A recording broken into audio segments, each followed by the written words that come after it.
Hello friends, ओम श्री गणेशाय नमः। जय माता दी। आप सभी का स्वागत है आपकी अपनी यूट्यूब चैनल पर। आप सभी को नवरात्रि की हार्दिक शुभकामनाएं। आज हम नवरात्रि के दूसरे दिन पर दुर्गा सप्तशती के दूसरे व तीसरे अध्याय को प्रस्तुत कर रहे हैं। फ्रेंड्स, वीडियो शुरू करने से पहले आपसे रिक्वेस्ट है, अगर आप हमारे चैनल पर नए हैं और आपने अभी तक चैनल को सब्सक्राइब नहीं किया है तो प्लीज सब्सक्राइब कीजिएगा चैनल को, साथ ही प्रेस कीजिएगा बेल आइकन को, जिससे नए वीडियो से रिलेटेड नोटिफिकेशन आपको तुरंत प्राप्त हो सके। और वीडियो पसंद आने पर वीडियो को लाइक और शेयर जरूर कीजिएगा ताकि सभी भक्तों को इस वीडियो का लाभ प्राप्त हो सके। और कमेंट बॉक्स में जय माता दी जरूर लिखिएगा। या देवी सर्वभूतेषु शक्तिरूपेण संस्थिता नमस्तस्यै नमस्तस्यै नमस्तस्यै नमो नमः। दूसरा अध्याय प्रारंभ। देवताओं के तेज से देवी का प्रादुर्भाव और महिषासुर की सेना का वध। महर्षि मेधा बोले, प्राचीन काल में देवताओं और असुरों में पूरे 100 वर्षों तक घोर युद्ध हुआ था और देवराज इंद्र देवताओं के नायक थे। इस युद्ध में देवताओं की सेना परास्त हो गई थी और इस प्रकार संपूर्ण देवताओं को जीत महिषासुर इंद्र बन बैठा था।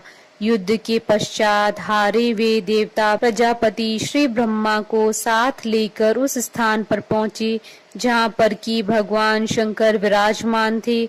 देवताओं ने अपनी हार का सारा वृतांत भगवान श्री विष्णु और शंकर जी से कह सुनाया।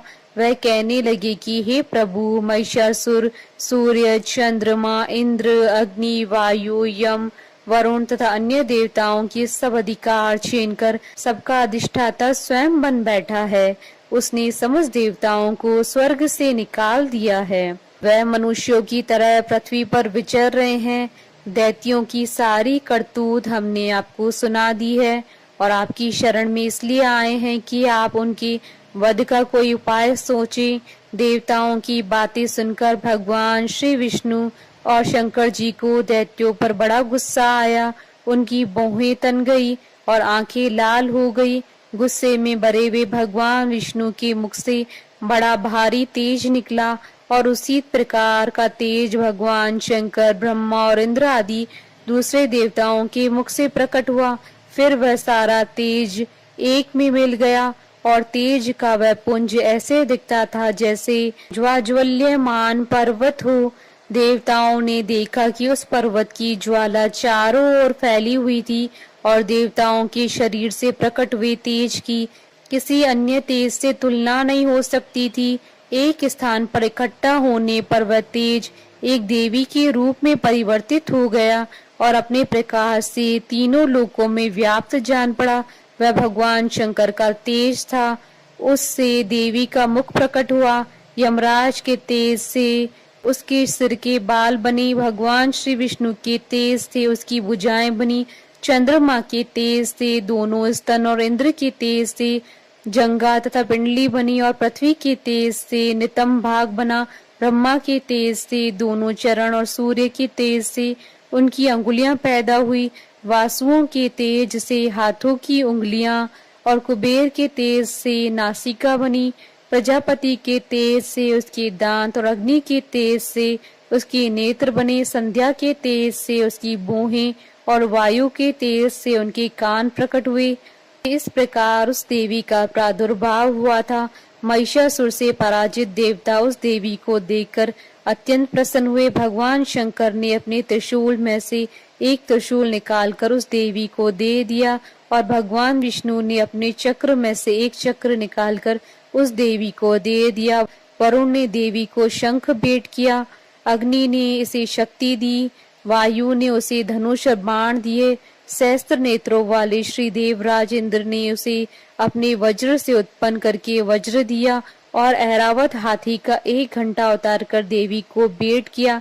यमराज ने उसे काल दंड में से एक दंड दिया। वरुण ने उसे पाश दिया। प्रजापति ने उस देवी को स्फटिक की माला दी और ब्रह्मा जी ने उसे कमंडल दिया। सूर्य ने देवी के समस्त रोमों में अपनी किरणों का तेज भर दिया। काल ने उसे चमकती हुई ढाल और तलवार दी और उज्जवल हार और दिव्य वस्त्रों से भेंट किए। इनके साथ ही उसने दिव्य चूड़ामणि भी दी।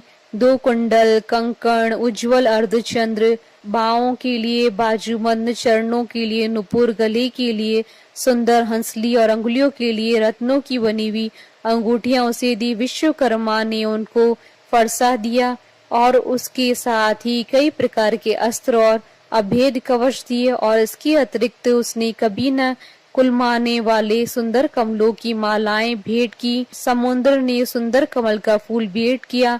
हिमालय ने सवारी के लिए सिंह और तरह तरह के रत्न देवी को भेंट किए। यक्ष राज कुबेर ने मधु से भरा हुआ पात्र और शेष नाग ने उन्हें बहुमूल्य मणियों से विभूषित नागहार भेंट किया। इसी तरह दूसरे देवताओं ने भी उसे आभूषण और अस्त्र देकर उसका सम्मान किया। इसके पश्चात देवी ने उच्च स्वर से गर्जना की। उनके इस भयंकर नाद से आकाश गूंज उठा। देवी का वह उच्च स्वर से किया हुआ सिंहनाद समा न सका। आकाश उनके सामने छोटा प्रतीत होने लगा। उससे बड़े जोर की प्रतिध्वनि हुई जिससे समस्त विश्व में हलचल मच गई और समुद्र कांप उठे, पृथ्वी डोलने लगी और सबके सब पर्वत हिलने लगे। देवताओं ने उस समय प्रसन्न हो सिंहवाहिनी जगतमयी देवी से कहा, देवी तुम्हारी जय हो। इसके साथ महर्षियों ने भक्ति भाव से विनम्र होकर उनकी स्तुति की। संपूर्ण त्रिलोकी को शोकमग्न देखकर दैत्यगण अपनी सेनाओं को साथ लेकर और हथियार आदि सजाकर उठ खड़े हुए। महिषासुर के क्रोध की कोई सीमा नहीं थी। उसने क्रोध में भरकर कहा, यह सब क्या उत्पात है। फिर वह अपनी सेना के साथ उस ओर दौड़ा जिस ओर से भयंकर नाद का शब्द सुनाई दिया था और आगे पहुंचकर उसने देवी को देखा जो कि अपनी प्रभा से तीनों लोकों को प्रकाशित कर रही थी। उनके चरणों के भार से पृथ्वी दबी जा रही थी। माथे के मुकुट से आकाश में एक रेखा सी बन रही थी और उनके धनुष की टंकार से सब लोग शुद्ध हो रहे थे। देवी अपनी सहस्त्रों भुजाओं को संपूर्ण दिशाओं में फैलाए खड़ी थी। इसके पश्चात उनका दैत्यों के साथ युद्ध छिड़ गया और कई प्रकार के अस्त्रों शस्त्रों से सबकी सब दिशाएं उद्भाषित होने लगी। महिषासुर की सेना का सेनापति चिक्षुर नामक एक महान असुर था। वह आगे बढ़कर देवी के साथ युद्ध करने लगा और दूसरे दैत्यों की चतुरंगणी सेना साथ लेकर चामर भी लड़ने लगा और 60,000 महारथियों को साथ लेकर उदग्र नामक महादैत्य आकर युद्ध करने लगा और महाहनु नामक असुर 1 करोड़ रथियों को लेकर, असीलोमा नामक असुर 5 करोड़ सैनिकों को साथ लेकर युद्ध करने लगा। वाशकल नामक असुर 8 लाख असुरों के साथ युद्ध में आ डटा। विडाल नामक असुर 1 करोड़ रथियों से लड़ने को तैयार था। इन सबके अतिरिक्त भी हजारों असुर हाथी और घोड़े साथ लेकर लड़ने लगे और इन सबके पश्चात महिषासुर करोड़ों रथों, हाथियों और घोड़ों सहित वहां आकर देवी के साथ लड़ने लगा। सभी असुर तोमर, भिंदीपाल, शक्ति, मूसल, खड़कों, फरसों, पट्टियों के साथ रणभूमि में देवी के साथ युद्ध करने लगे। कई शक्तियां फेंकने लगे और कोई अन्य शस्त्र आदि। इसके पश्चात सबके सब दैत्य अपनी अपनी तलवारें हाथों में लेकर देवी की ओर दौड़े और उन्हें मार डालने का उद्योग करने लगे। मगर देवी ने क्रोध में भरकर खेल ही खेल में उनके सब अस्त्रों शस्त्रों को काट दिया। इसके पश्चात ऋषियों और देवताओं ने देवी की स्तुति आरंभ कर दी। वह प्रसन्न होकर असुरों के शरीरों पर अस्त्र शस्त्रों की वर्षा करती रही। देवी का वाहन भी क्रोध में भरकर दैत्य सेना में इस प्रकार विचरने लगा जैसे कि वन में दावानल फैल रहा हो। युद्ध करती हुई देवी ने क्रोध में भर जितने श्वासों को छोड़ा वह तुरंत ही सैकड़ों हजारों गणों के रूप में परिवर्तित हो गए। फरसे, बिंदीपाल, खड़क तथा पटिश इत्यादि अस्त्रों के साथ दैत्यों से युद्ध करने लगे। देवी की शक्ति से बड़े हुए वह गण दैत्यों का नाश करते हुए ढोल, शंख, मृदंग आदि बजा रहे थे। तदंतर देवी ने त्रिशूल, गदा, शक्ति, खड़क इत्यादि से सहस्त्रों असुरों को मार डाला। कितनों को घंटे की भयंकर आवाज से ही यमलोक पहुंचा दिया। कितने ही असुरों को उसने पास में बांधकर पृथ्वी पर धर घसीटा। कितनों को अपनी तलवारों से टुकड़े टुकड़े कर दिया और कितनों को गदा की चोट से धरती पर सुला दिया। कई दैत्य मूसल की मार से घायल होकर रक्त वमन करने लगे और कई शूल से छाती फट जाने के कारण पृथ्वी पर लेट गए और कितनों की बाण से कमर टूट गई। देवताओं को पीड़ा देने वाले दैत्य कट कट कर मरने लगे। कितनों की बाहें अलग हो गई, कितनों की ग्रीवाएं कट गई, कितनों के सिर कटकर दूर भूमि पर लुढ़क गए, कितनों के शरीर बीच में से कट गए और कितनों की जंघाएं कट गई और वह भी पृथ्वी पर गिर पड़े। कितने ही सिरों व पैरों के कटने पर भी भूमि पर से उठ खड़े हुए और शस्त्र हाथ में लेकर देवी से लड़ने लगे। और कई दैत्यगण भूमि में बाजों की ध्वनि के साथ नाच रहे थे। कई असुर जिनके सिर कट चुके थे बिना सिर के धड़ से ही हाथ में शस्त्र लिए हुए लड़ रहे थे। दैत्य रह रह कर ठहरो ठहरो कहते हुए देवी को युद्ध के लिए ललकार रहे थे। जहाँ पर यह घोर संग्राम हुआ वहाँ की भूमि रथ, हाथी, घोड़े और असुरों की लाशों से भर गई थी। असुर सेना के बीच रक्तपात होने के कारण रुधिर की नदियां बह रही थी और इस तरह देवी ने असुरों की विशाल सेना को क्षण भर में इस तरह से नष्ट कर डाला जैसे तृणकाष्ठ के बड़े समूह को अग्नि नष्ट कर डालती है। और देवी का सिंह भी गर्दन के बालों को हिलाता हुआ बड़ा शब्द करता हुआ असुरों के शरीरों से मानो उनके प्राणों को ढूंढ रहा था। वहां देवी के गणों ने जब दैत्यों के साथ युद्ध किया तो देवताओं ने प्रसन्न होकर आकाश से उन पर पुष्प वर्षा की। इति श्री दुर्गा सप्तशती द्वितीय अध्याय संपूर्ण। तीसरा अध्याय प्रारंभ। सेनापतियों सहित महिषासुर का वध। महर्षि मेधा ने कहा, महिषासुर की सेना नष्ट होती हुई देखकर उस सेना का सेनापति चिक्षुर क्रोध में भर देवी के साथ युद्ध करने के लिए आगे बढ़ा। वह देवी पर इस प्रकार बाणों की वर्षा करने लगा मानो सुमेरु पर्वत पानी की धार बरसा रहा हो। इस प्रकार देवी ने अपने बाणों से उसके बाणों को काट डाला तथा उसके घोड़ों व सारथी को मार दिया। साथ ही उसके धनुष और उसकी अत्यंत ऊंची ध्वजा को भी काटकर नीचे गिरा दिया। उसका धनुष कट जाने के पश्चात उसके शरीर के अंगों को भी अपने बाणों से बीन दिया। धनुष, घोड़ों और सारथी के नष्ट हो जाने पर वह असुर ढाल और तलवार लेकर देवी की तरफ आया। उसने अपनी तीक्ष्ण धार वाली तलवार से देवी के सिंह के मस्तक पर प्रहार किया और बड़े वेग से देवी की बाईं भुजा पर वार किया, किंतु देवी की बाईं भुजा को छूते ही उस दैत्य की तलवार टूटकर दो टुकड़े हो गई। इससे दैत्य ने क्रोध में भरकर शूल हाथ में लिया और उसे भद्रकाली देवी की ओर फेंका। देवी की ओर आता हुआ वह शूल आकाश से गिरते हुए सूर्य के समान प्रज्वलित हो उठा। उस शूल को अपनी ओर आते देखकर देवी ने भी शूल छोड़ा और महाअसुर के शूल के 100 टुकड़े कर दिए और साथ ही महाअसुर के प्राण भी हर लिए। चिक्षुर के मरने पर देवताओं को दुख देने वाला चामर नामक दैत्य हाथी पर सवार होकर देवी से लड़ने के लिए आया और उसने आने के साथ ही शक्ति से प्रहार किया, किंतु देवी ने अपनी हुंकार से ही उसे तोड़कर पृथ्वी पर डाल दिया।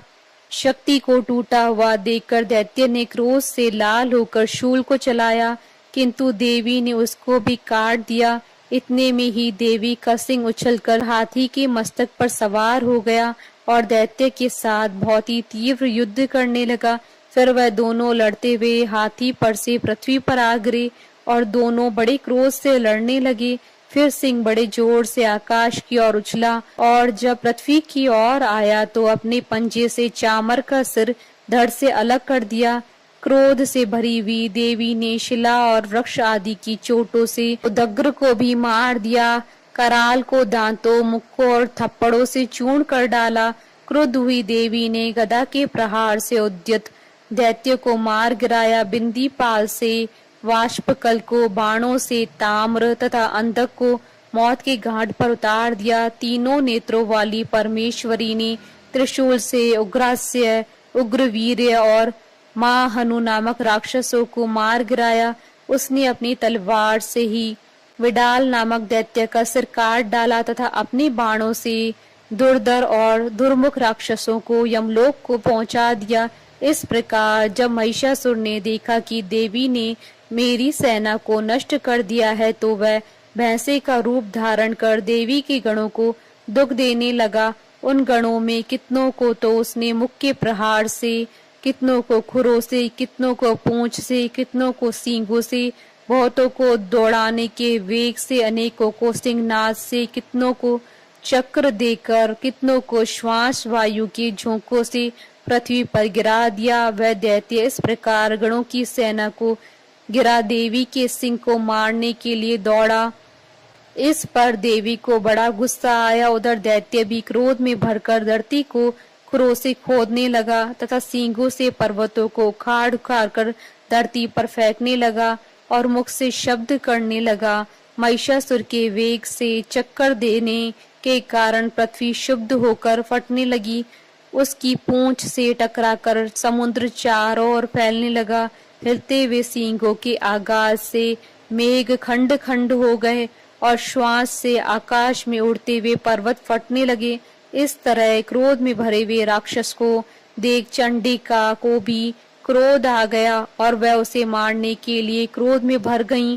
देवी ने पाश फेंककर दैत्य को बांध दिया और उसने बंध जाने पर दैत्य का रूप त्याग दिया और सिंह का रूप बना लिया। और ज्यों ही देवी उसका सिर काटने के लिए तैयार हुई कि उसने पुरुष का रूप बना लिया, जो कि हाथ में तलवार लिए हुए था। देवी ने तुरंत ही अपने बाणों के साथ उस पुरुष को उसकी तलवार ढाल सहित बीन डाला। उसके पश्चात वह हाथी के रूप में दिखाई देने लगा और अपनी लंबी सूंड से देवी के सिंह को खींचने लगा और गरजने लगा। देवी ने अपनी तलवार से उसकी सूंड काट डाली। तब राक्षस ने एक बार फिर भैंसे का रूप धारण कर लिया और पहले की तरह चराचर जीवों सहित समस्त लोकी को व्याकुल करने लगा। इसके पश्चात क्रोध में भरी हुई देवी बारंबार उत्तम मधुपान करने लगी और लाल लाल नेत्र करके हंसने लगी। उधर बलवीर्य तथा मद से क्रुद्ध हुआ दैत्य भी गरजने लगा। अपने सींगों से देवी पर पर्वतों को फेंकने लगा। देवी अपने बाणों से उसके फेंके हुए पर्वतों को चूर्ण करती हुई बोली, ओ मूढ़, जब तक मैं मधुपान कर रही हूँ तब तक तू गरज ले। इसके पश्चात मेरे हाथों तेरी मृत्यु हो जाने पर देवता गरजेंगे। महर्षि मेधा ने कहा। यूं कहकर देवी उछलकर उस दैत्य पर जा चढ़ी और उसको अपने पैर से दबाकर शूल से उसके गले पर आघात किया। देवी के पैर से दबने पर भी दैत्य अपने दूसरे रूप से अपने मुख से बाहर होने लगा। अभी वह आधा ही बाहर निकला था कि देवी ने अपने प्रभाव से उसे रोक दिया। जब वह आधा निकला हुआ ही दैत्य युद्ध करने लगा तो देवी ने अपनी तलवार से उसका सिर काट दिया। इसके पश्चात सारी राक्षस सेना हाहाकार करती हुई वहां से भाग खड़ी हुई और सब देवता अत्यंत प्रसन्न हुए तथा ऋषियों महर्षियों सहित देवी की स्तुति करने लगे। गंधर्वराज गान करने लगे तथा अप्सराएं नृत्य करने लगी। इति श्री दुर्गा सप्तशती तृतीय अध्याय संपूर्ण। जयकारा माँ माइदा बोलिए सच्चे दरबार की जय। हमारे साथ इस वीडियो में अंत तक बने रहने के लिए आपका धन्यवाद। ओम श्री गणेशाय नमः। जय माता दी।